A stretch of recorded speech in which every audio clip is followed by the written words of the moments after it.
Hello, welcome to the live stream. Welcome to the love stream. It's a stream of love and connection, right? Wait, are we live? What's going on here? Why is this doing this to me? Uh, I don't think it worked. Did it work? I don't know if it worked. I don't know if we're live or not. It shows that we're live. Supposedly we're live. That's the message I got. Great. Welcome. We'll get Yeah, good started. morning or afternoon. I guess it's morning for you. Yeah, it's midday. It's 1 hour earlier than I expected. I'm lucky that I noticed there was daylight saving time in the US and A, and Mexico doesn't mess with that foolishness. we don't have that right now. I don't know in Europe if I got the times wrong for the Europeans, but people are gonna figure it out. You know, um,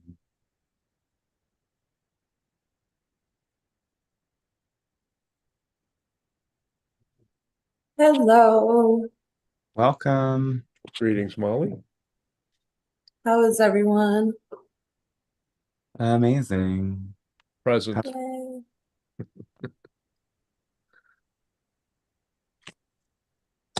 Finished my dog walk just in time.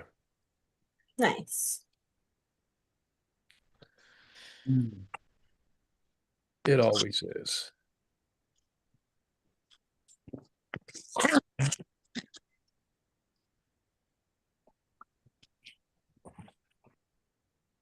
I'm amazed a video of my dog got over 1,000 views. People love dogs. Yeah, Ollie Charisma. Wow. He's a pit lab mix. Oh, that's so cute. Yeah, he's got his own Facebook page. He's got 9. He might have 100 followers by now. Nice. Thank you. So welcome to the live stream, everybody. We're set up now, and we're going to dive in, and we can talk about dogs in the transmission, I think. But sorry about that. In any case, thank you for being here. Thank you for being present. Next week, the transmission won't be taking place because I'm in the move and traveling, and it's just easier not to. So stay tuned the week after. And as always, you can check out heartflowtransmissions.com if these streams resonate with you.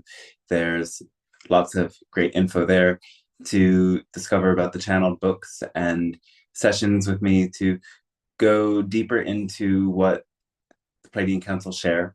It can be very helpful to get that one-to-one support so you can really open up and get their insight in many areas of your life. But of course, here you are welcome to bring the questions that call to your heart today. And in these streams, we ask that you. I needed to take notes again. I need to have my notes in front of me every time. I'm a little bit tired today. So we ask that you keep yourself muted when you're not speaking. We give everybody the space to ask a question. The best questions that you can ask are those that are close to your heart, those that are touching something that really excites you, touching your calling. And of course, those can also be some questions that we have a degree of sensitivity around. And to touch into that space means that you'll get the most out of what you bring into the table today. And we also ask that you don't ask so many questions about other systems that we might not be familiar with. There's many channeled teachings and teachers out there. And just because it's also channeled doesn't mean that necessarily all of that information from another channeled system is accessible here. Though, of course, if you've had experiences of other sorts with your guides, with extraterrestrial consciousness or anything of that nature, please bring those questions and we can help clarify some things. If you like to support these sessions, there's many ways you can give back.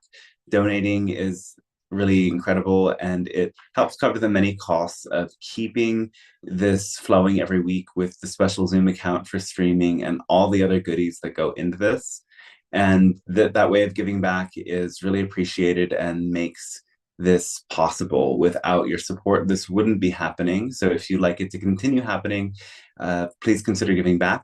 And of course, supporting some of the content like the books and letting other people know about these services is a great way to support as well. And I don't know what more I have to say, so I think we will dive in. Remember to be muted when you are not speaking, giving everybody the chance to have some time, and we'll get to all the questions that fit into this space today. So catch you later. I'll see you on the other side.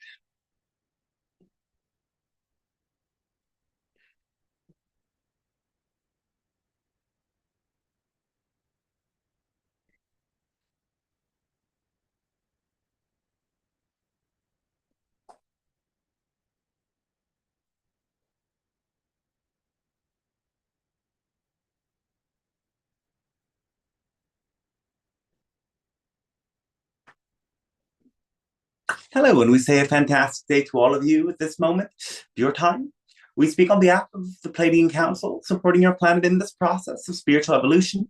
And for this, we are always deeply appreciative to be able to connect, co-create, and exchange energies that support us in deepening into the connection with the source. And in this way, we begin by sharing a message that we would like to call the 3 steps from anxiety to excitement.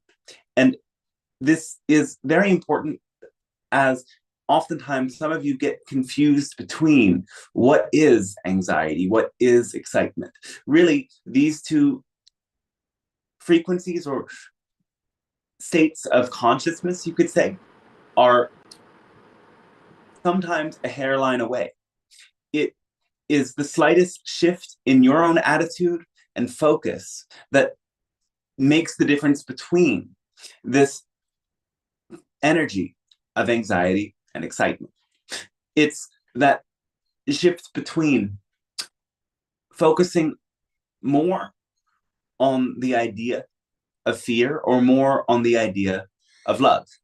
This is not to make an enemy of fear, as this is built in to protect you. And as all is one, all frequencies are essentially expressions of that same one, that same love. From this perspective, even fear is a self-loving attempt to protect yourself. But often this energy is misdirected. It is a false evidence that appears real rather than the ultimate truth. And to move from anxiety to excitement, we offer you these 3 simple steps. It might sound too easy, but you'll find with time, if you always remember this process, in moments that things feel unsettled, in moments that you feel peace is unattainable, you will note it is very possible to shift momentum, to move from feeling paralyzed to back in the flow with a couple core realizations and acknowledgements. So the first step to shift from anxiety to excitement is the most simple of all. It's to acknowledge that anxiety is present. It's to step out of denial or sugarcoating, whitewashing, bypassing. There's many terms for the way that denial sneaks into your consciousness. Sometimes you might say, I really am following my excitement. I swear by it. Excitement or any idea that you internalize can be easily distorted when you don't take the time to move and navigate with presence. And so the first step is recognizing anxiety is present. Where is it present? Part of this step means asking yourself, where does anxiety live in my body? Where do I feel it present? If you acknowledge it's present and you accept that it is present and you face it head on, you can move to the next step. The second step is to distinguish between real control and false control. Now, you might have heard other teachers or beings in your world tell you to let go of all control. And indeed, certain states of consciousness, like perhaps you are in a safe space, in doing some kind of mystical exercise, some sort of transformational practice.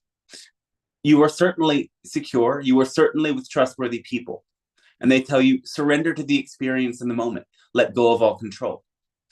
In that moment, perhaps this is a great thing to do.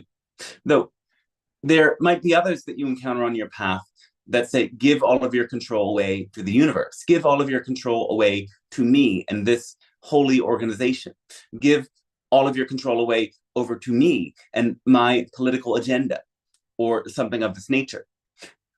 And this sort of surrender is inevitably going to bring more damage than help on your journey. So first we say, be cautious about this concept of surrender. Look at the entire concept and note what kind of surrender is taking place.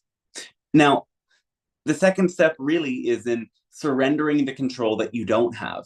You don't have control over the weather. You don't have control over other people. You don't have control over the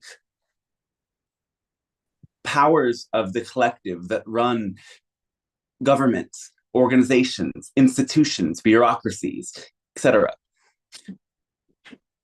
But you have the power to check the weather. You look outside and see if it's raining to decide if you put a raincoat on. You check the weather forecast and you listen to the feeling in your bones that says, how do I prepare for the future? Just as much, you pay attention to the context of all situations and you recognize what are the stakes here, what are the conditions socially, environmentally, on the day-to-day before you decide, is this path exciting for me or is it not? And in this way, you let go of the control you don't have over others, and you take the power that you do have to control your own choices, your own body, your own breath, your own mind to the best that you can. You are not in that way even completely in control of your own mind, but you influence it, you navigate it, you move the sail of your boat to catch the wind and ride the current of the energy around you to the best of your ability. Yes, we would say that the sailboat analogy is much more akin to the true workings of the mind than any other model. And we would encourage you to consider your mind a sailboat more often. Because that forceful attitude that says, I am absolutely going to use my mind the way that I say my mind should work, ends up being a path that leads your sailboat to be trapped against the rocks. The more force you use, the more difficult the process becomes. The more you pay attention to the currents of the winds around you, as in your environment, you choose where the sail is oriented, and the sail then catches the current to carry you through the water to the destination that you choose. You direct yourself there, but nonetheless, there are forces outside of you, like the wind and the currents in the water, that help you get from place to place. And only so much of this choice lands in your court. So the second step is in recognizing that yes, you are in control of how you position the sails, but still, currents outside of you direct that. And this must be embraced. Just as much as you embrace the step, you recognize you cannot control others, but you can absolutely influence them. The best way to influence them is by stepping into that attitude of love in the first place, that compassion for yourself, that compassion for others. And in that compassion, you cultivate the sense of what is really best for me, what is best for them, what is best for all of us together. And in that way, you can choose to offer guidance, advice, offer your support without insisting that the other person listens or not. You might develop deep and close relationships with partners, family, friends, and at no point in that journey will you be completely in control of the other person. And creating the type of dynamic where you fully honor each other's freedom while still encouraging loyalty, care, and deep compassion will strengthen those relationships very much. You can only control so much, and letting go of the control that you don't have gives you the power to control what you can control. You get to maneuver the sail in the way that you would like. You get to speak your thoughts as you would like.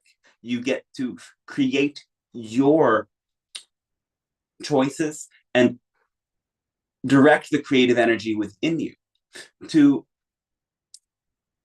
tell stories as you see fit, to create new narratives and new expressions of what is true and alive for you. And this, in and of itself, allows you to step into that experience of excitement. Remember, anxiety is the distortion of excitement that arises when insistence on outcomes presents itself and prevents you from being with reality as it is. This never meant accept things completely as they are. Of course, it means your excitement will direct you to create and manifest changes in reality. Though it means that when you face the results of your actions, you take full accountability while also recognizing the responsibility of all other co-creators in the act of the manifestation.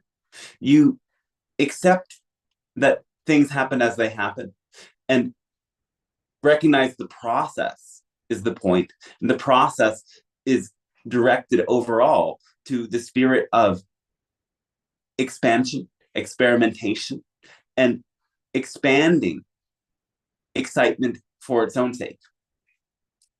And as you do this, that is surrender. As you let go of the control you didn't have, you gain more power to take the control that you do have. You start to see yourself as the navigator of the sailboat. You start to recognize the winds and the waters could never be controlled.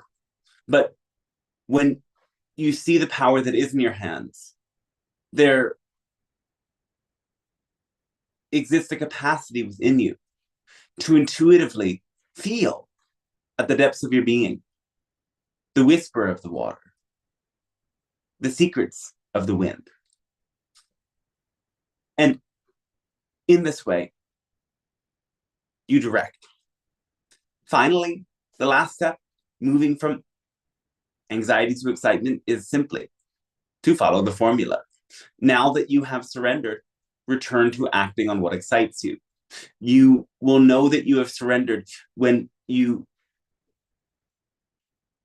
expand the sense that you are capable, when you recognize that regardless of the way the currents direct the flow, you choose how to respond. And in this way, you allow yourself to step back into the flow of exactly what's exciting for you.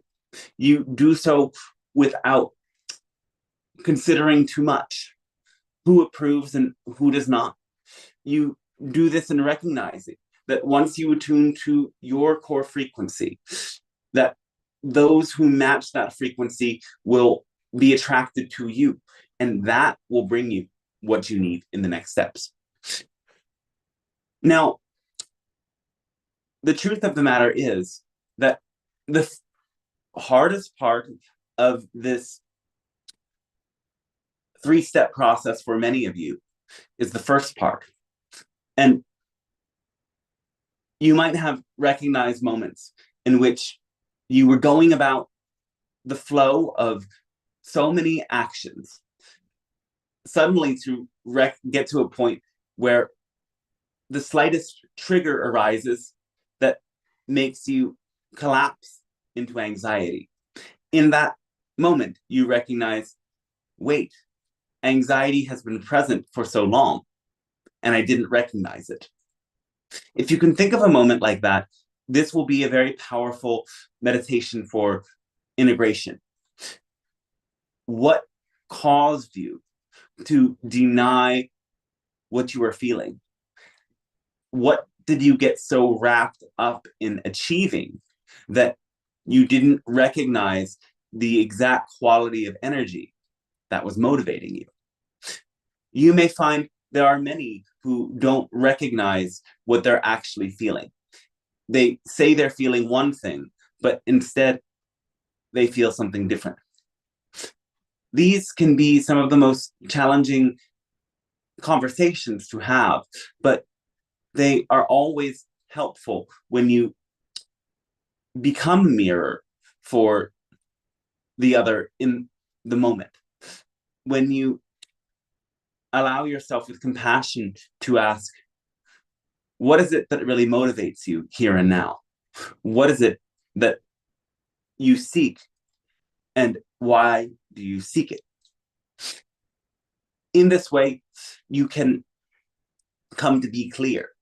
Oftentimes, as you move through the second part of this process and ask, what am I actually in control of, and what is totally beyond my control? You will see that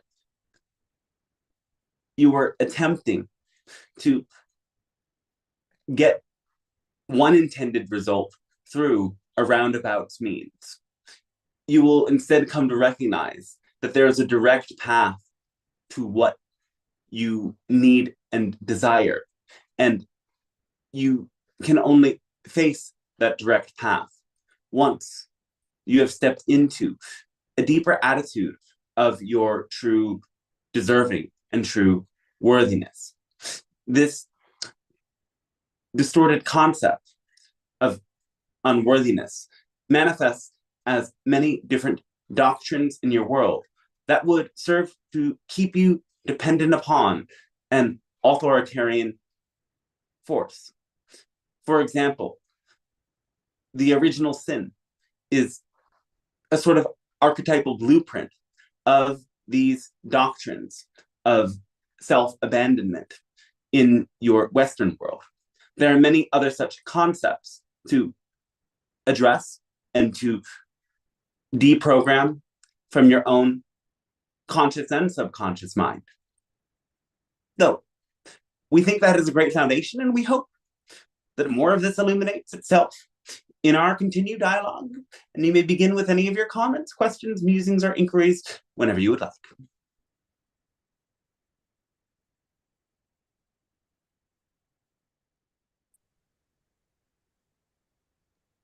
Yes, Hi, Pleiadians. Oh, go ahead. Go ahead, Mike. Yeah, I just wanted to say thank you so much for this opening monologue. I have a question about last time you were talking about shame being behind a lot of judgment and condemnation. And now you talked about unworthiness. So I'm really curious if you could take us back into like what's the origins of shame and how we best can deal with it or transform it in these times. Well, shame is connected to the sense of belonging. You feel shame when there's a sense of exclusion, and a sense of being wrong, unworthy, yes, or bad in some way. To differentiate shame from guilt, shame is a belief about who I am, whereas guilt is connected to thoughts and beliefs about what I did wrong. Many people don't know how to distinguish the difference between guilt and shame. Oftentimes, those who use a repressive or reactive means to deal with these emotions think that they are one and the same thing. They find the quickest way to shove both of these emotions out of their conscious awareness and back into the subconscious. And therefore, they never differentiate between guilt and shame. So, yes, shame is at its core the emotion of belonging and lack thereof. And you might feel this when you've disappointed those in your family. And it is also connected with guilt around the specific episodes of disappointment. If you apologize, make amends, speak your truth, and reconnect with those that you might have disappointed, these emotions ought to resolve, and you ought to establish an even greater sense of trust between yourself and the other party. In this way, shame can be a way to strengthen a connection when you face it and speak to it, and you are met with love and compassion. The problem with shame is that it is used by those authoritarian controlling forces. So the notion again of an original sin, a human fall from grace, a core misalignment, the fundamental ignorance, or some concept of this nature is a sort of program that is used as a way to keep people believing that shame is fundamentally a mode of acting and a mode of relating to spiritual authority, or in some cases, political authority. And in this way, the controlling, generally hierarchical, authoritarian leadership keeps people playing games of attempting to fix their shame. And now in your world, you have become acutely aware of this notion of virtue signaling, when people will demonstrate that they are part of the good team by doing the right thing and over explaining how they are doing it. This is very different from doing the right thing for its own sake. And sometimes you have a difficulty distinguishing between the two. There's nothing inherently wrong with virtue signaling. It's important to have ethics, but it's important to recognize why you are expressing what you are expressing. Why are you claiming to be as virtuous as you are? Is it to compensate, or is it to be a genuine guide to inspire other people to follow your actions? When you learn how to read between the lines and listen to the deeper emotional undercurrents of what others express, you will come to recognize that difference. So shame is altogether the most problematic emotion that you encounter. When you encounter it, it's important to quickly convert it to a sense of guilt. That means recognize there is nothing fundamentally wrong with me, because in every moment, I'm a new person. Every subtle shift in my vibration is a total change of my being. As soon as I recognize that I have done something incorrect, that means that I am developing conscience and I have the ability to correct those actions. This is the nature of that shift from shame to guilt.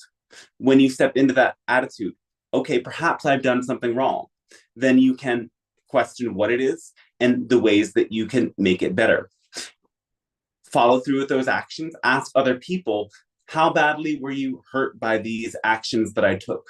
How can I make it up to you?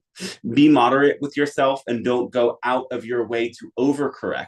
Note just as much that, yes, manipulative people will use the emotion of guilt to one up you. And you have to have a very clear assessment of the situation to note if they are doing that. As in some cases, that might be so. But in cases where you can apologize and make amends, the guilt resolves and you are back in your flow state. Many people will never confront the guilt and shame that they carry. And that in and of itself can lead to moments of reactivity if they are not integrated. So we would encourage you, yes, to look at the different ways that people react to shame. Whenever somebody is desperate in their attempt to find belonging to an external group, shame might drive them to do things that are absolutely out of their character. And this is why there is, again, so much division in your world. Oh, thank you so much. I just have a quick follow-up question. I'm really blown away by how you connected shame, transforming it into guilt. And then a couple of weeks ago, you mentioned something about disappointment being a potential master teacher. Is there a connection between going from guilt to disappointment and then into what you previously talked about, disappointment being a master teacher? Well,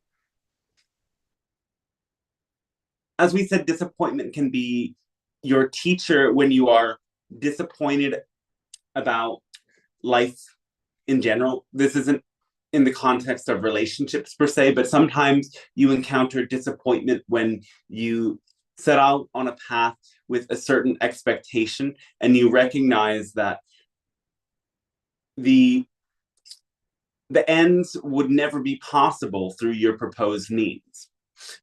You may have hoped to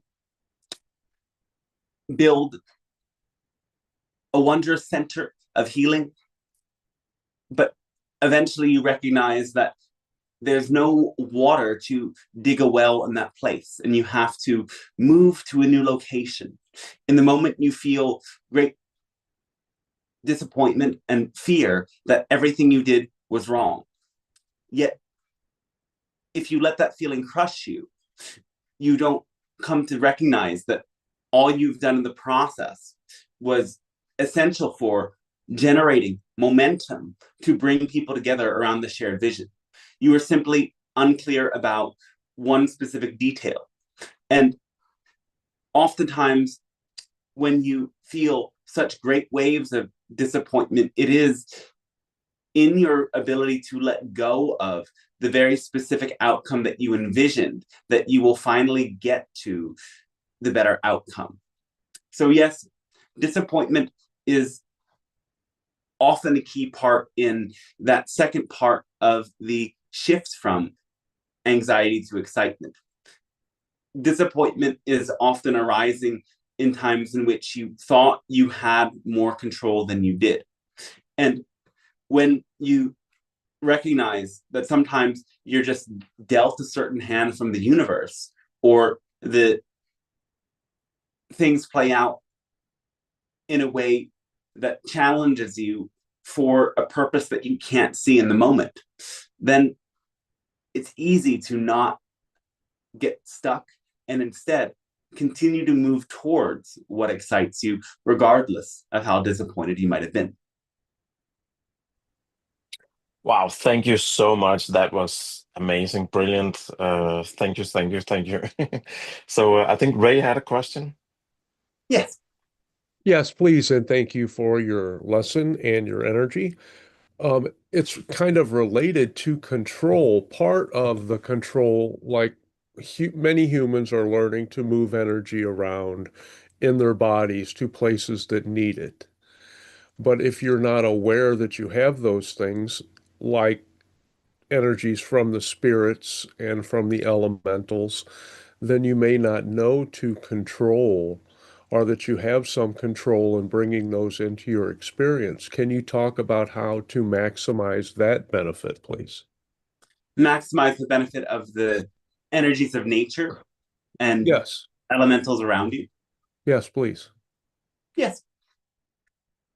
So meditate on the quality of connection to sensory input. And first, we would also suggest a brief meditation on something simple like your breath to develop your inner body awareness, to shift that focus away from all of the mental activity into the feeling nature of the body.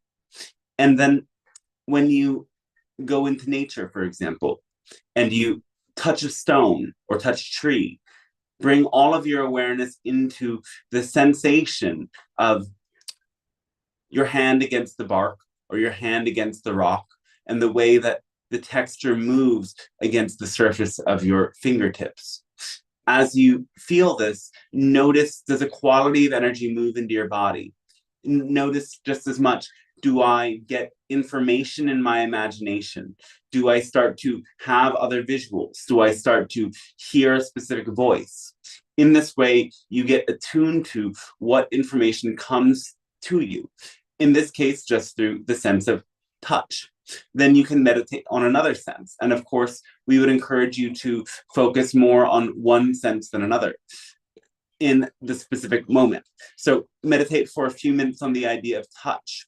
Then meditate on the idea of listening, hearing the sound of birds, the sound of the wind, or the movement of water. Notice as you listen to a particular sound in one moment, how does that quality of energy move in through your own consciousness and body? You can also meditate on sights. You can stare into the distance at a particular spot in the field and notice how those colors move from your eyes through your body. Eventually, after focusing on all of the different senses and how they create an inner transformation, you can immerse yourself in the entire sensory experience of fully feeling your body in that natural space and noticing how all of those energies around you become a part of you. These sorts of practices can be very helpful in allowing you to experience yourself as part of your environment, as one with your environment, collapsing the notion that you are a separate being walking through a world of separate atomic entities, and instead recognize that you are all part of one field. Energy, vibration, sensation, and information moves between one consciousness form to another continuously. That was very helpful and detailed. Thank you very much, Pleiadian Council. Oh, well, thanks to you as well. Yes.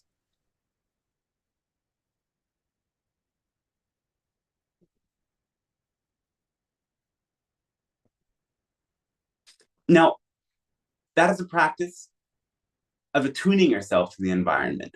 And with it, over time, you might be able to also notice, how does the energy of another person's voice move through your body?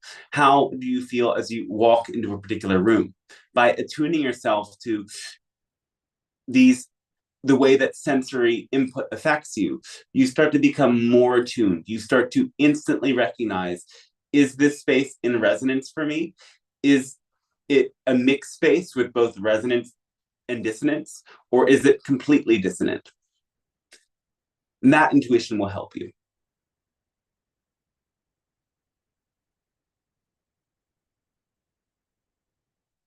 Thank you. Yes.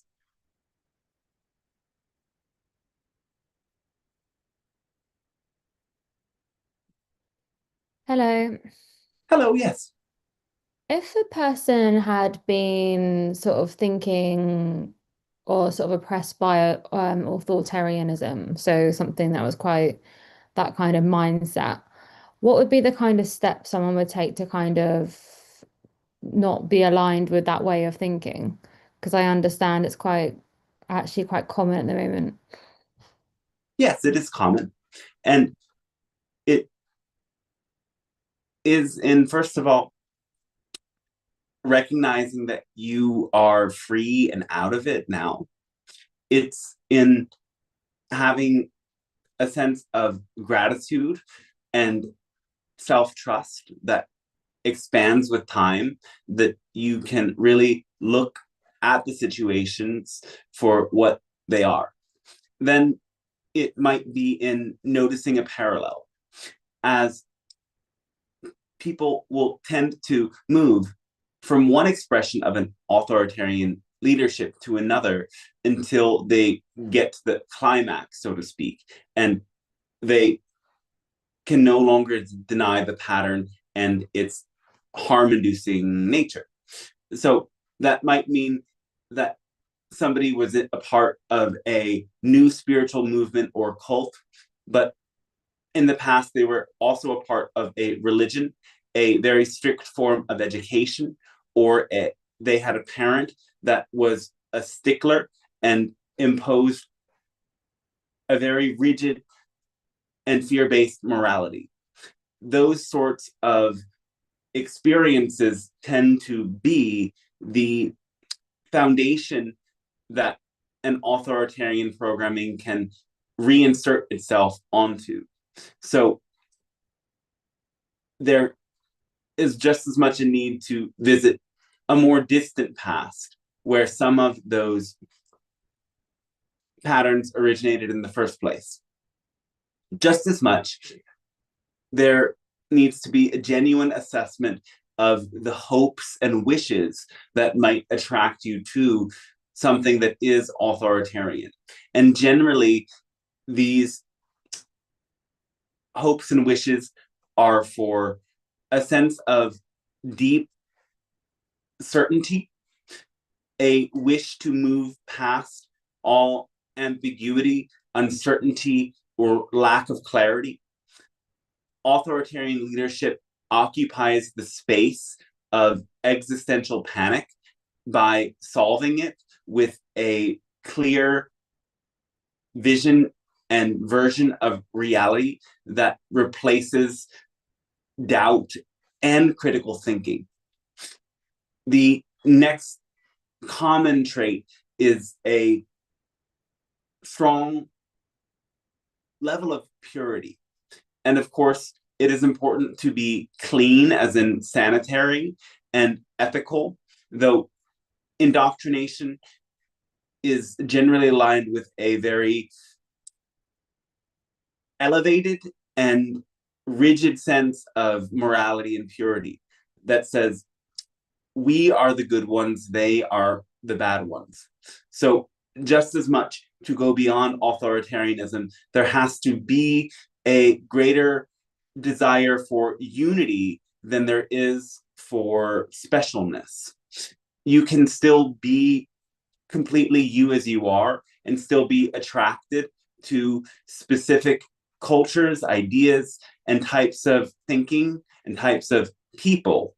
But it isn't going beyond the sense that there is a group of chosen ones, more aware ones, better types of people in general, and instead recognizing there are different strokes for different folks. There are different vibes for different jives. And you can pick and choose without throwing yourself completely into any one box.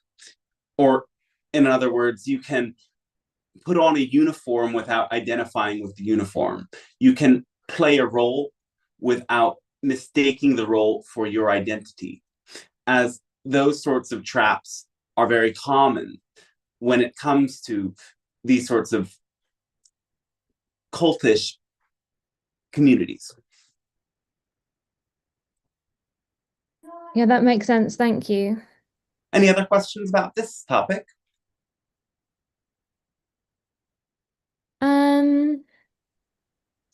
Yeah, I mean, it's not so much of a question, but more of a comment because I have been thinking this a lot about the unity aspect of it because I do see that like that's what we need to get to see that it's not like us versus them. And I just wondered like what your recommendation would be for people to come out of that mindset um to see past this separation. We would suggest looking at the core of what motivates humans. Humans want to feel loved and they want to feel love. Humans want to feel like they are doing the right thing almost always. There's a very, very small fraction of people who will willingly do something they believe to be bad. And in most of these circumstances, that is only because of a incredibly difficult trauma or a very specific genetic problem. So when you see that most people wish to do good, when you see that most people have a moral compass, when you see that most people are doing the best they can with what they have learned and what they believe to be true, you can tap into that unity. At moments when you feel judgment, move away from trying to educate others and instead educate yourself by attempting to understand them. That might mean asking questions that don't have an emotional charge to get to know what that person believes and why they believe it. Who taught them to believe what they believe? What experiences did they have that led them to believe what they believe? And if you have the opportunity to have these kinds of conversations with people who might be drastically different from you, and you come to understand them, you will certainly start to see that common thread of humanness. You will start to see they want to be good, they want to be loved and to be loved. And you will start to see that from that place, you have far more in common than you have in contrast. Yes, that makes sense. Thank you very much. Yes, our thanks to you as well.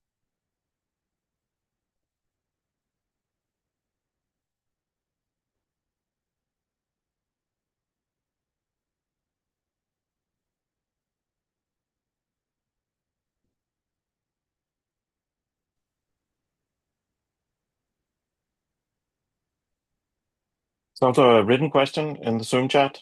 Yes. It's hi Pleiadians. I would love your feedback on some surprising statistics I recently heard about that 62% of men under 30 are not even trying to date actively, and that 40% of men between 18 and 25 has never asked a girl or woman out. It seems pretty scary to me. Can you comment? Thanks.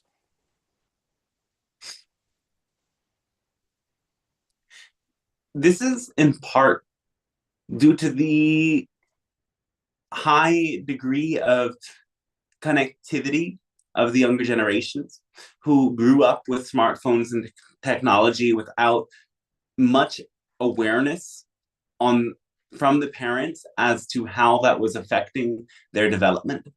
And so the younger generations tend to have very specialized interests and views of the world. From such a young age, they were able to be in specialized communities that focus on exactly what they wanted and believed to be true. And in this way, they found identities that were allowed to be, in many senses, more individualized than prior generations, but that came with the trouble of also being not necessarily as open to the connection with those who might be a bit different from them. And this especially was and is difficult for men, as there has been an awareness, an increasing awareness of abuses of men in the past, and many young generations who weren't necessarily a part of those abusive behaviors yet, because they were still teenagers, internalized a lot of the rage towards men in movements like Me Too, and in that sense isolated themselves, became, as you said, incels. So the addiction to technology itself must be addressed, as that is part of what is at root here. Many of these beings must learn to reconnect with others without the in between of a screen. Immersion in nature, connection with natural medicine, movement of the body, and sometimes difficult conversations about what their core beliefs about themselves might be. Because of all of these isolating experiences, the more troubling truth is that many of these beings don't necessarily believe they are even deserving of love, because they haven't necessarily had that same deep experience of it. And so this is what we could say on that subject. Okay, thank you so much. Now I'm just curious, as a follow-up question, um, is there any advice or things to do in terms of getting them that experience of feeling love that could enable them to open up to love? More in-person meetups, spending more time off the screen, dedicating some hours of the day to putting the phone away and instead getting out in nature. Many will benefit from a meditation group, talking with coaches or therapists, experiences with mind-body practices, as another part of the addiction to the technology is a disconnection from one's own body. By learning how to simply be more present with the sensations in the body, a vast amount of repressed psychic energy will come online. And this is likely the biggest recommendation.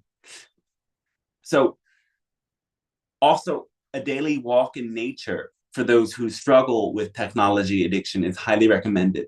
Don't bring the phone with you. Don't listen to headphones.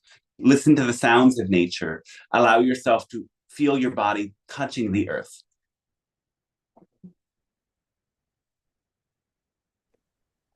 Beautiful. Let's see if anyone on Zoom has questions. I have a question. Hi. Yes. Okay, so I live in Ireland, and I'm fascinated by the Irish Celtic mythology. And I was just wondering if the ancient Celts had any contact with the ET races. Yes, but not in that dramatic expression of ships landing and experiences of this nature. They did meet in some of their, what you might call, shamanic experiences, druidic experiences, or witchcraft, from whatever angle you will take it. They absolutely met entities of the nature spirit realm, including many who are depicted in their mythologies. Just as much they were aware of beings sometimes appearing from other worlds. They could see ships appearing at sometimes. Other times, they met extraterrestrial consciousness but didn't understand its origin. They saw different beings like Pleiadians and simply mistook them for those same spirits of nature. In this way, there are often many who have connections with spirit guides who disguise themselves for a period of time up until the point that they are ready to understand the true nature of that connection. That's very interesting. So, do you think that the Druids have had like they were influenced, their rituals were influenced by what they learned from the ETs, from Pleiadians? Well, yes, but not just from other realms of that nature. Also, the spirits of the earth were their primary teachers who helped them understand their connection to the plants and to the medicine and to the ways of life that maintained them. Okay, and like on some people believe that the Tuatha De Danann are like ET race. Do you understand what I'm saying? They have a connection, yes, to ET beings. Okay. And I am originally from Poland, but I moved to Ireland however many years ago, 16 years ago. Is there like a deeper reason that I moved here?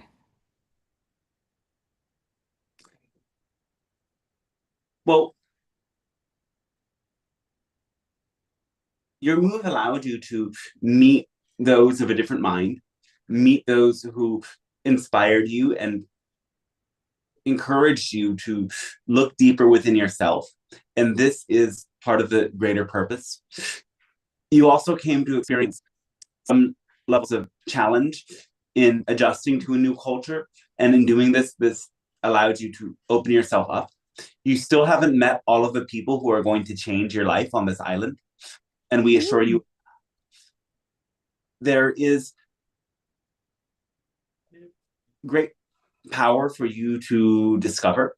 You may even find that exploring theater is another adventure that will be very interesting for you on this island. I'm too shy to do theater, but I have You don't started. need to be an actor. You might just Okay. find yourself called to a particular performance, or you might find that you befriend a performer. You might find that you are called to groups of people who will challenge you to step out of your shell in this way. And this is not strangely connected to the idea of being a channel as well. All right. I was when you were talking, I just had this idea. I'm an artist. I paint. So would there be any like a connection between my paintings and the theater? Yes. Oh, that's awesome. Thank you so much. Thanks.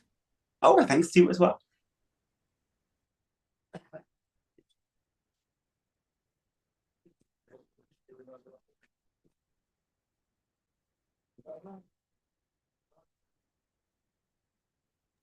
Hello, Okay, so Council. oh, sorry. Go Hello. ahead. Go ahead. Hi. I wanted to ask about something that occurred when I was a teenager. Um, Basically, I saw a black shadow under my skin, and when I saw it, it was like I was possessed. I grabbed a knife and I dug out this little black chip. Um, and the next day, I had a seizure. And during the seizure, I saw a man standing over me, like a human standing over me, pulling me by my hair, and in the motion of the seizure. And ever since, occasionally I get really faint and I pass out. I've never had another seizure, but I've ever since that incident, I've had these fainting spells occasionally. Um, and I've just always kind of wondered if it's some sort of alien technology or government technology, or what it could be? It's more of the latter. At a time in the early 90s, late 80s, you could say there were sometimes government spies who would engage in kidnappings and other sorts of phenomena to implant these chips, which were early experimental tracking devices. The experience you had after removing it was your own body's way of purging some of the trauma. And yes, the fainting spells that you have are some lingering experiences of unraveling what was done to your body without your conscious awareness. You don't need to recover the memory to heal from it. Really, you've already healed from most of it. So dwelling too much on what happened can actually make you regress. Instead, recognize that it's a mysterious process and part of your own mysterious journey in, yes, recovering full autonomy of your body. And do we know, did they target specific people with this technology, or was it random? It was more or less random, but specific on a cosmic level, you could say. Interesting. Thank you so much. Yes.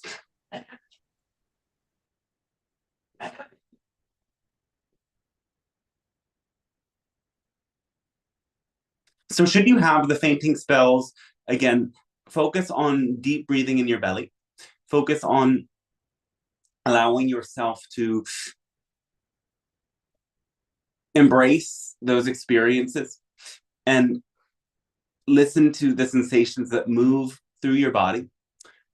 Exercise is very helpful for you to recover not just from this, but from other challenges in staying present at times. It doesn't have to be exhaustive. A little bit every day does far more than pushing it on occasion.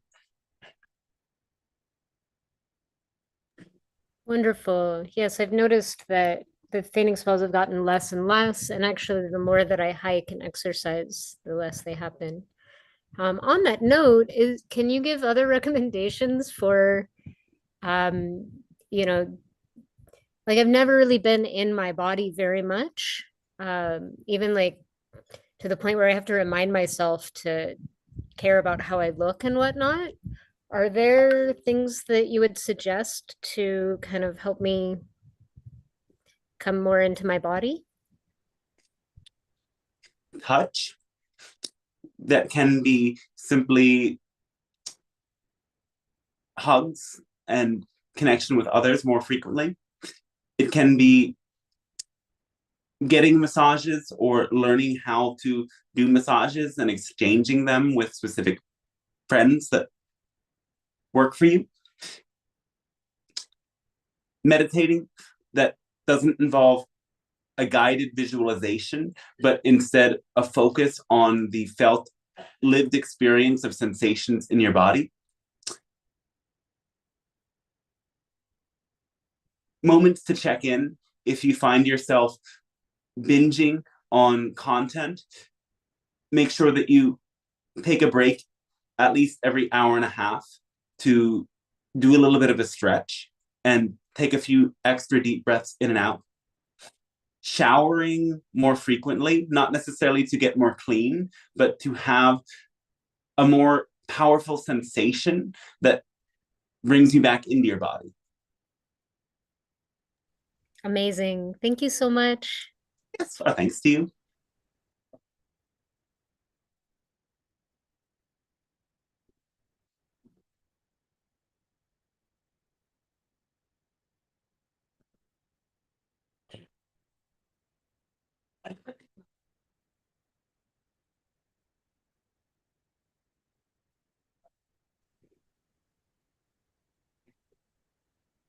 Hi again, Pleiadians. Until there's more questions on from people in the Zoom room, there are no written questions in YouTube or in the chat. All right. But I have a question. I had a conversation with a friend of mine who is single, and it was very interesting. And so it led me to want to ask you the question that what would be your best advice to somebody who is single and who is tired of it and who really wish to connect with somebody and find love? Own it. Own that that's what you want. It's great that this person's talking about it with you. So encourage them to talk about it with all who have the ears to hear, but not necessarily with people who don't. Encourage them perhaps to write about it, write a love letter to their new partner, to tap into the feeling of what it would be like to be with them. And then after writing the letter, have them visualize the first meeting with this partner. Allow them to get a sense of what space they might be in when they meet. Is it a busy place? Is it a quiet place? Is it in the city? Or is it at a festival far away from the world? Is it a bookstore? Is it a cafe? Do they have mutual friends already? Get creative and allow your imagination to go wild to bring you to a sense of what might that environment be like. Then go to that environment, go to it often. So there's only so much work you can do in the process of vision boards, affirmations, alignment, and positive talk. All of this matters, and it matters a lot, but then you have to walk that talk. And in the case of meeting someone, it means you have to put yourself in the environment where you meet people, period. Now, some people will meet the love of their life on the internet. We don't deny this. But usually this only happens after a long process of trial and error. Usually only people are right for each other through an online meeting once they recognize how easy it is to project upon an attractive person at a reasonable distance from you on the internet. And having gained those lessons, it is possible to meet someone from the internet and be perfect with them. But you have to have conversations. You have to have that real communication with the physical body. So a Zoom meeting is far better than texting if you have a long distance thing that is a hot potential. But better than this, certainly, is putting yourself in the physical places where you might meet those types of people and showing up with confidence and going home ready to embrace yourself and not become too disappointed. Know that you might have to do this again and again until you really make it work. And finally, we would encourage a bit of self-reflection on the notion of attachment issues, attachment wounds, as everybody has an attachment style. And generally, until you become self-aware of what yours is, you will attract or be attracted to, rather, the opposite conflicting dynamic. Somebody who is anxious about getting love and being rejected will want to be with someone or be attracted with someone who is giving an air of self-sufficiency and self-confidence, because in their anxiety, that coolness says something so deep and powerful about them. Somebody who is very avoidant and reserved might be very attracted to somebody whimsical, wild, and free in their expression because they admire that freedom. But just as much, until these two sorts of people are aware of what their own attachment drives and fears are, they will continue to meet the kinds of people who trigger their wounds. And in this way, when you can start to see how is it that you attach to others and how can that be improved, you will save yourself a lot of heartache in your connections. Oh, thank you so much. The whole thing about attachment styles is new to me. Is that something you want to just do a brief overview on? Certainly. Though, of course, this would be a great topic to learn about with all sorts of psychologists and things of that nature. We are good at bringing an overview and offering another perspective on it. And what we will say is that the anxious attachment forms when someone gets a very inconsistent level of love and approval. When in childhood, the parents are reluctant to give love and approval consistently, and love can easily be withdrawn, the child develops an anxious attitude that believes love is in scarcity. I must maintain closeness at all times. I have to watch my parent to make sure that they aren't starting to reject me or going to reprimand me. The avoidant attachment style forms in the opposite scenario. If the parents are too smothering, controlling, or constantly monitoring the child, even if it is done with incredible love, this creates a sense of imposition and a lack of freedom that becomes the avoidant attachment, the sort of being that would want to just be alone and make sure that they are protected from others who might impose their will or cause difficulty. So it's just as possible to be both anxious and avoidant. If your parents were both smothering and highly punishing, you might develop this, anxious and avoidant. Or if they were very loving, but occasionally very intoxicated, not present, or totally disappearing, it's just as possible to be anxious and avoidant. This one is slightly more challenging because it is the attitude that you need people close and that you need them to approve of you, while simultaneously you are afraid of them imposing their will on you, controlling you, or smothering you. And in this state, people will struggle very much to be alone or with people. This constant battle is one that needs a thorough examination. All right, thank you so much. And I believe we have a question from somebody in the Zoom room. Casey, go ahead. The floor is yours. Hello. I don't know if it's working. Yes, we hear I you. think so. Okay, great. Hi.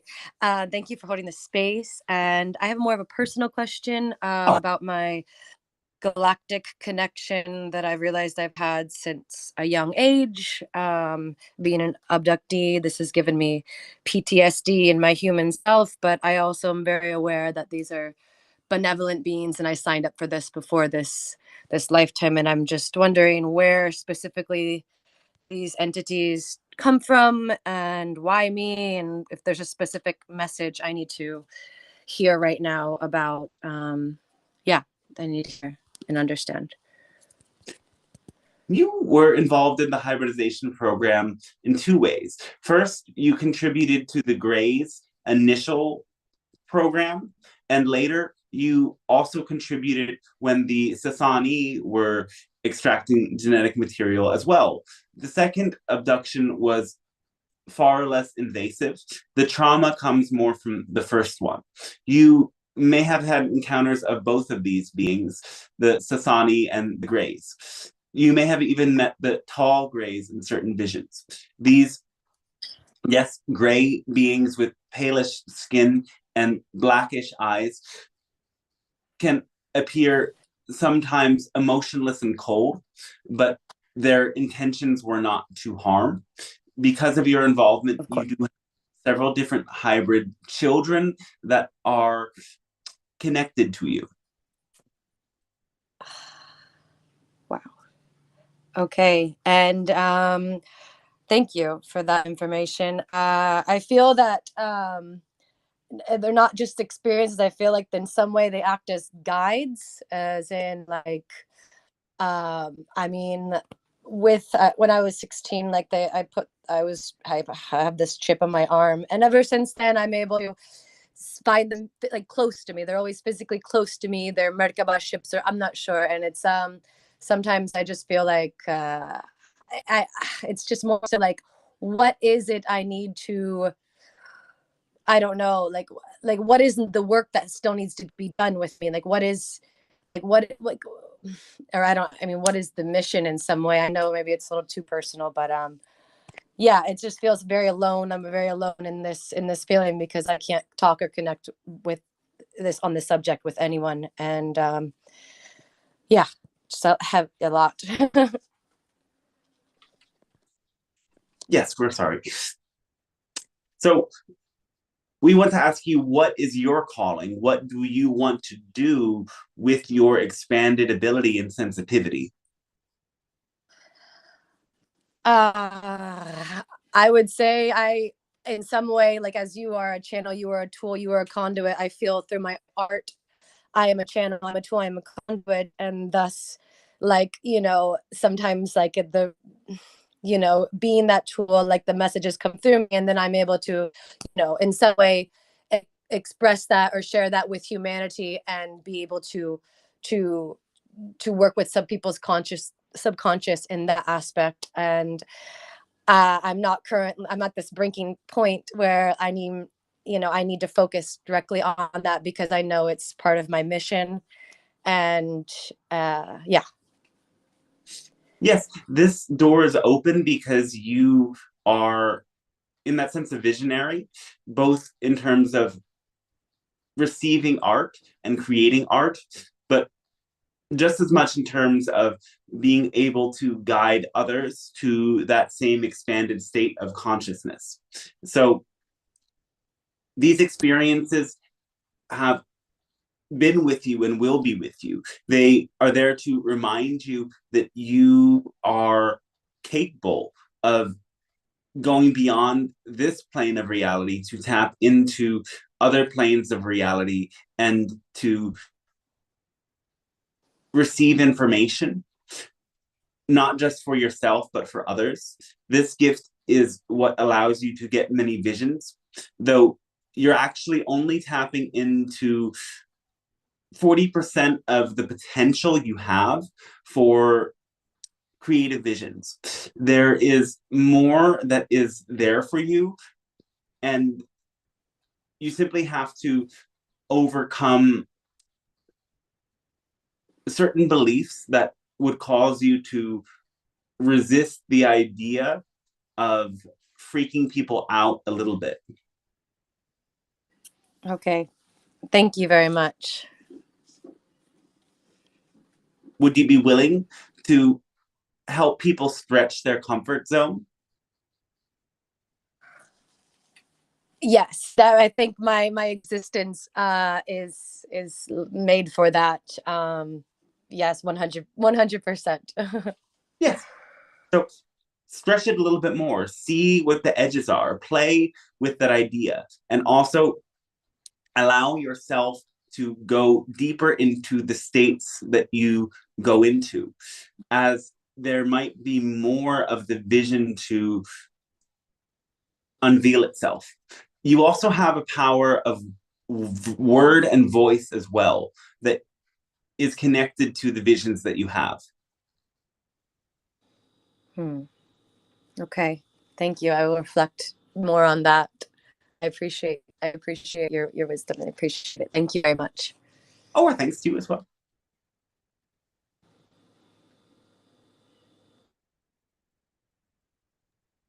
Hello, I have another question, please. It's about fibroids, and if there's like you have a recommendation for naturally healing them.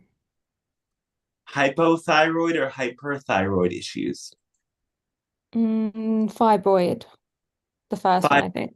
Not thyroid. No, not thyroid. All right, yes.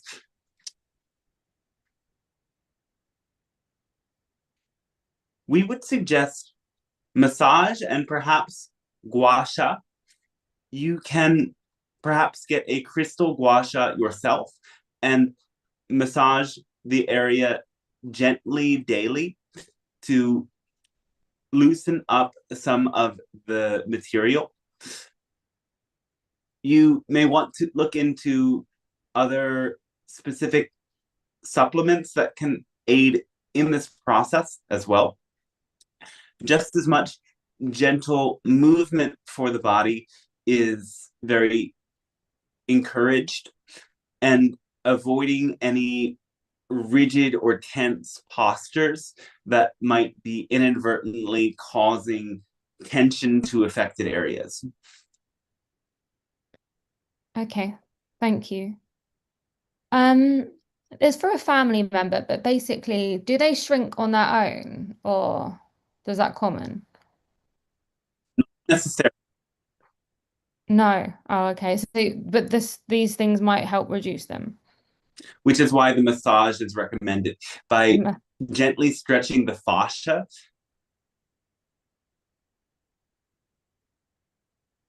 Okay. Yes. Thank you. Gently stretching the fascia is helpful. Doing a practice like yin yoga is certainly recommended as well, as that helps resolve tension within the fascia. Okay. Thank Yes, you. thanks to you as well.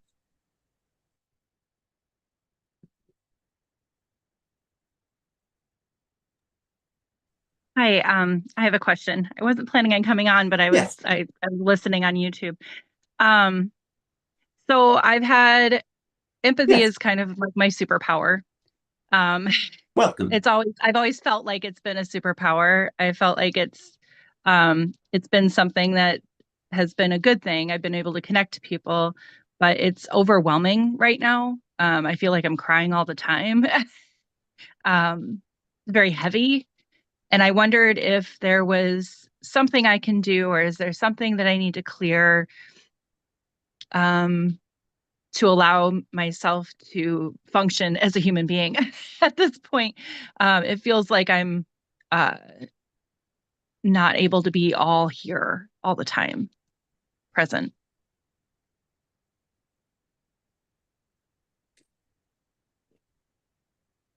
Is there something that you're dwelling upon that distracts you? I guess this leads into my other question, because you were talking about guilt and shame. I raised my kids. We can't hear. Oh, can you hear me now? Yes, start again. Okay, I'm sorry. So I have a lot of guilt and shame. I have children who have decided to become estranged from me. Try to apologize, things that, you raise your kids, you think you know what you're doing. And obviously they're not coming back. So I think I have a that sits there all the time. So anytime I see happy families or things like that, but it happens even when I'm not doing that. So how do I guess two questions. How do I clear that shame when there's no acceptance of the apology? There's no way to fix it. If there's no way to fix it, it doesn't need to be fixed. So we want to say that eventually you will amend this, and you have to have that hope without that hope becoming a sense of desperation. You have done everything that you can do, and you've said your apology. You recognize what hurt them, and we want to ask you, do you also recognize that you did everything you could given what you knew at the time that you acted? Yes, I do. I think I disassociated a lot. I can get through my days by disassociating a lot from it, but it's been years. And so the hope is, it's hard to hold on to that hope and be constantly disappointed. But the sadness, like the tears, like how is there a way of, and I'm not saying disassociate, but is there a way of clearing some of that, or breathing a certain way? Or I feel like I can't go into concerts or public, or anything. And I've had lots of therapy. This isn't this isn't something that talk therapy helps. So I'm not sure. I'm not sure. I was just thinking, I'd ask because maybe there's something that needs to be cleared. Well, the tears are clearing you. So it's important to embrace the process of crying itself. It's important to let go of the shame about feeling this sadness. The sadness is more ancient than this situation with your children. If Yeah. you really feel the sadness for what it is, you also will feel the way that you were not loved by your parents in the way that you needed to be as well. And when you can tap into that, you can recognize that what you passed on is simply what you received. Just as much what was passed to you was simply what they received. And this is not an excuse, but it allows you to accept and it allows you to feel these tears as a waterfall of purification rather than a sign that you haven't yet healed. It's a sign that you are in the heart of the process, and that's no place to be. To, however, make the process smoother, we would recommend a few things. One is a breathing technique. We would suggest to do alternate nostril breathing once or twice a day for 3 minutes, emphasizing a longer exhale than an inhalation. This can help attune your nervous system and lower your baseline level of stress significantly. Also, we would encourage you to create a sacred space for the sadness. This is a ritual of allowing yourself to accept and acknowledge that it's present so that it won't sneak out when you go to the theater or go meet friends. Once a week or every other week, perhaps you set a day where you watch a sad movie or that you write a journal entry. Perhaps you set a day where you go to a quiet place and you allow yourself to sit with your feelings while you watch the running water in the river or something of this nature. By creating a specific container that allows you to be with this feeling, it won't necessarily slip into the other areas of your life. And we would also suggest just as much a little bit of exercise. And again, as we've said earlier, don't turn it into a chore. This can be doing 30 sit-ups every day or every other day. It can be doing simple things like jumping jacks. All you need is 20 minutes to get your heart rate up. And this will make such a tremendous difference as it will allow you to experience that rush of endorphins that you normally get through other experiences. This, like human connection, certainly, but this special rush of energy, that this connection with your body is helping you break the pattern of disassociation.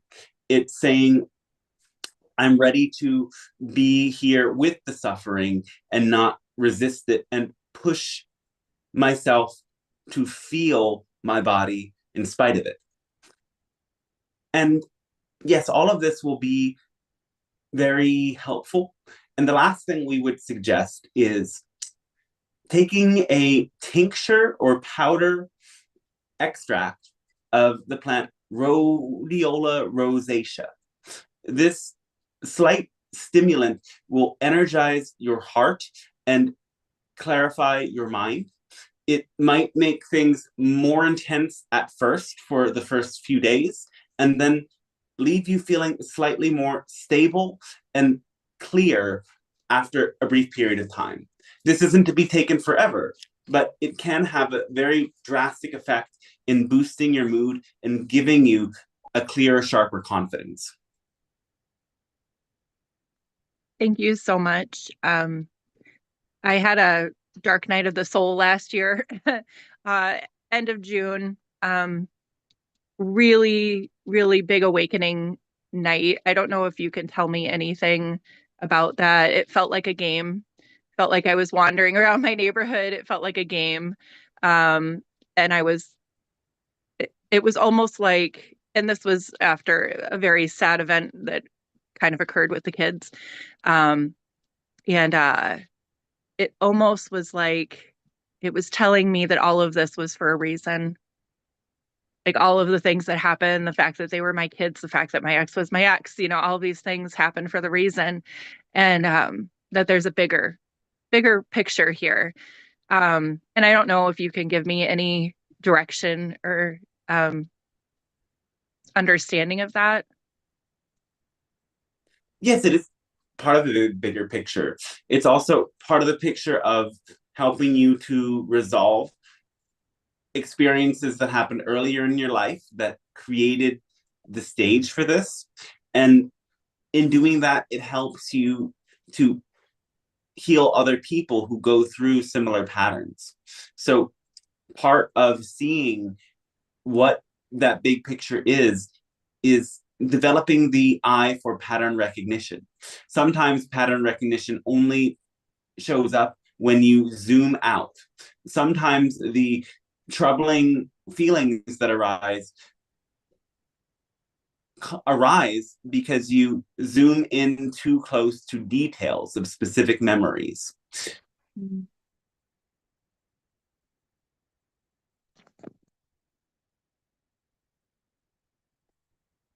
Led to what behaviors led to which results, and how did that cycle loop? When you see also the patterns between how you were treated by teachers and parents, perhaps religious authorities, and how you treated your children, and how others continue to treat you, and you notice the recurring themes, you will also start to see why this happened and how you can change it. Thank you so much. The other thing that I saw a lot of was religious symbols, but all different religious symbols, all connecting to one. And it was the first time I realized it felt like I was being told that we are all one. And I know that that's a normal thing for people to feel when they are awakened. I just wanted to share that because that was something that I did see. Yeah, it was amazing. So thank you. Yes, the oneness is that powerful force that guides you to remember unity, that guides you to remember you are always, always connected, and you are essentially different beings playing out the same patterns.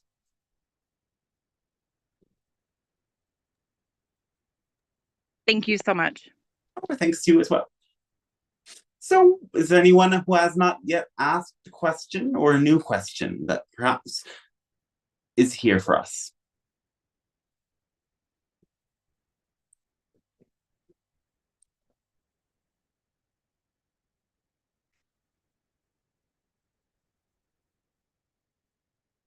All right.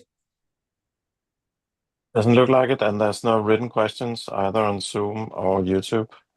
All right, then we thank all of you for co-creating this interaction at this time and for allowing yourselves to be connected to the source through your own awareness. And remember that you are free from inner adversity when you recognize the difference between what you can control and what you can't. Tracing back to that metaphor, always remember to pay attention to the current of the waters beneath your feet and the wind that guides your sails. You direct the sails, but the wind and the water have their own currents. When you allow yourself to accept that no matter how smart, no matter how awake, no matter how aware you become, you can only know where the currents are taking you. You can't make the currents change their direction, then you have all the more wherewithal and power to choose where you place the sails, and that will determine where you go. So, our great thanks and our unconditional love to you, and we wish you a fantastic rest of your day then. Okay, how was it, everybody? That was great, Fabulous as Dante. always. Amazing. Thank you. Yeah, You're welcome. fantastic, Dante. Thanks. Great Thank to you see- so much. It was wonderful. Oh, glad to hear that. Beautiful Thanks. It people. was great. Yeah. Yeah, cool. And so remember, everyone, if you like to support these transmissions, donations are what keep things flowing. And there's some ways to do that that I put in the YouTube chat, but I'll also mention in the Zoom one if I know how to do it. And They're already in the beginning of the chat. yeah. If you I- go to heartflowtransmissions.com, you'll find all the info on how to book sessions and discover the different books that are available to go deeper into these teachings. Highly recommend doing that one-to-one work as it goes way deeper into the patterns, into your own visions and experiences, to allow this medicine that's possible through channeling to really land for you. So let me know if that's interesting to you, and I'll see you in 2 weeks. And I think tonight is the high vibe session, right? We're on the high vibe channeling. If you want to search that channel, you Facebook can page. send me a message, and I'll send you the link if you're available tonight. And then on this channel again in 2 weeks. But if you want to connect with me before then, you know how to find me. If you like to support this channel, let people know about everything that's possible in the books. And this content really goes to help people become more aware, more intuitive, and live in that flow. So grateful to be putting it out there. And there's many other things that I have been very dedicatedly plugging away at over the past year almost, that should be available in the summer. So stay tuned. And anybody else have some words or offerings or things they want to say before we go? Well, good luck on the move, and the link for your session tonight in High Vibe Channeling is in the chat. Perfect. Thank you. Wonderful job. Thanks so Thank much. you. Thank you too. Oh, and if anybody Thanks so wants, much, Dante. oh, you're welcome. Yeah. If anybody wants to be an advanced reader on the books that are still yet to come, I might be willing to extend that to a couple other people who are promisingly fast readers who can get through it quick. I'd really love some extra feedback so that it can be perfect for the world. So yeah, just offering you that potential if you would like to have a look at that. It's a dream embodied. It's a book about how all of the different like lifestyle techniques, the understandings and relationships and meditation and daily self-care that help be in a flow state. And then it's also about creativity. It's about using your words. It's about changing your beliefs and how to be more aware and attuned to your beliefs. And then there's some also things about society, of how different programming that holds us back from developing these good habits mentally and for our bodies and our relationships are kind of instated by the powers that be, and then how to go beyond that to tap into the cosmic powers that be instead. So if you're interested in that, even if you don't think you can read the entire thing, if you just want to take a sneak peek and give some feedback, let me know and we can talk about it. And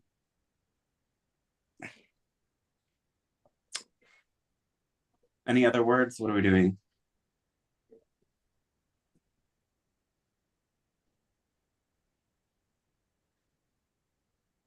Yeah, great stuff today, Dante, especially the thing about moving from shame to guilt. I think that's gonna be very, very important for a lot of people if they catch it and take advantage of it.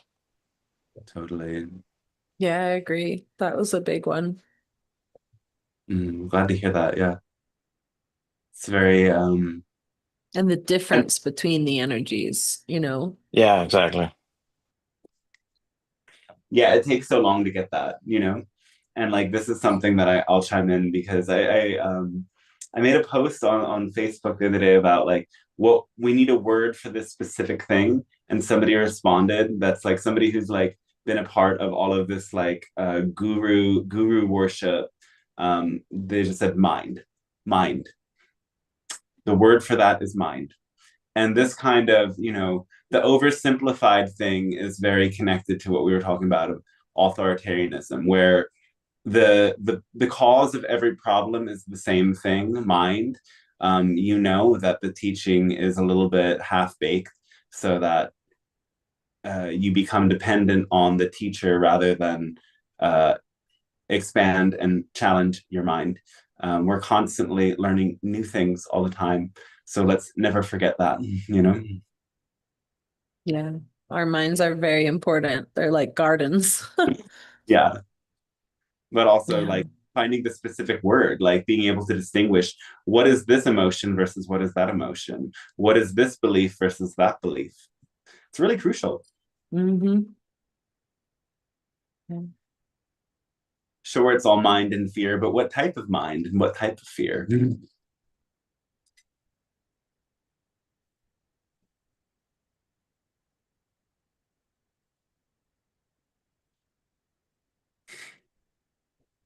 The cards here, the cards say lizard. Uh-oh, reptile. No, just kidding.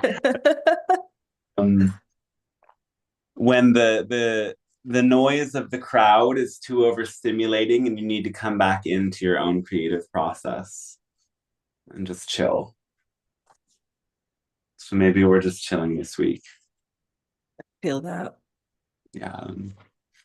Well, I'm not chilling that much because I'm going to be like leaving on Saturday and on a new adventure. So I'll be in a different country next time you see me on the internet here, everyone. So hope it's good and hope to hear good things from you about the glorious transformation between now and then. Thank you. You too. Cool. Thanks, Dante. Bye-bye. Thank you.